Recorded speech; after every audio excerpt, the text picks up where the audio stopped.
Assalamualaikum warahmatullahi wabarakatuh.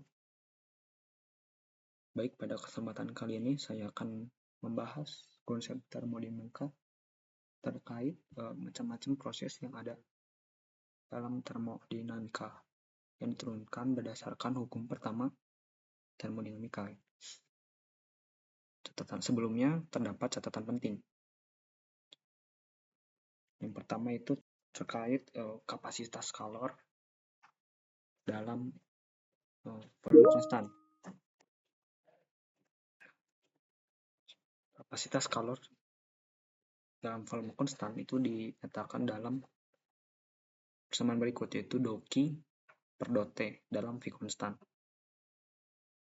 Begitu juga pada kapasitas kalor tekanan konstan itu yang dapat ditulis dalam persamaan dou Q per dou T dengan P konstan. Tentu yang membedakan untuk CV itu yang konstan V, sedangkan CV yang konstan P. Terus kenapa CV bisa jadi U dou T dalam V konstan juga? Hal ini sebenarnya dapat diturunkan ya. Seperti yang kita tahu gitu kan, D itu sama dengan DU tambah DW.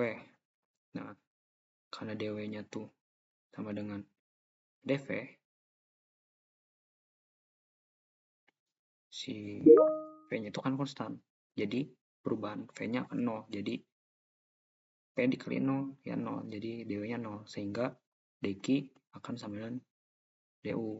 Nah, kalau kita masukin sini, jadi ini yang akan membuat DU dou T dengan V konstan sama dengan CV. Terus yang perlu kalian tahu juga terkait dengan variabel U sendiri, itu energi internal sendiri. Karena U itu energi internal itu selalu berkaitan dengan kapasitas kalor dalam volume konstan gitu. Jadi CV sama dengan dou per dou T konstan. Kalau kita mau bikin integrasi jadi gini kan, DU sama dengan CV dt. Anggap CV-nya itu konstan. Jadi pas diintegralkan hasilnya bakal DU sama dengan CV delta T gitu. Jadi hasilnya ini. Nah, terus gimana sih maksudnya CV itu? CV itu secara konsep ya, sejauh yang saya pahami, karena energi internal itu menunjukkan energi yang tersimpan dalam suatu benda. Tadilah aku contohin dulu.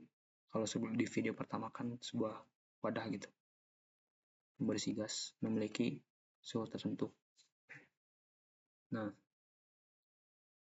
kalian mungkin pernah baca gitu, energi kinetik itu energi suatu partikel itu akan berbanding lurus dengan temperatur. Jadi semakin cepat partikel bergerak, maka temperatur akan meningkat. Jadi energi internal itu secara tidak langsung menunjukkan energi kinetik partikel tersebut. Nah, seperti yang kita tahu kan energi kinetik itu selalu gitu berbanding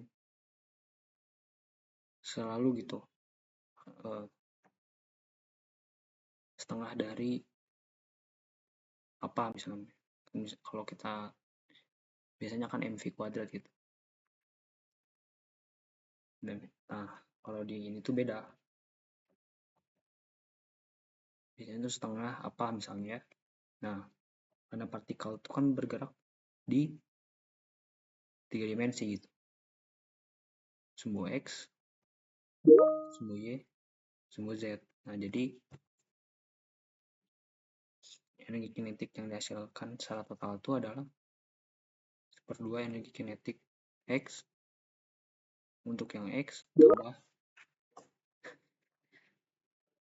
tambah 1/2 energi kinetik yang Y tambah 1/2 kinetik yang Z, sehingga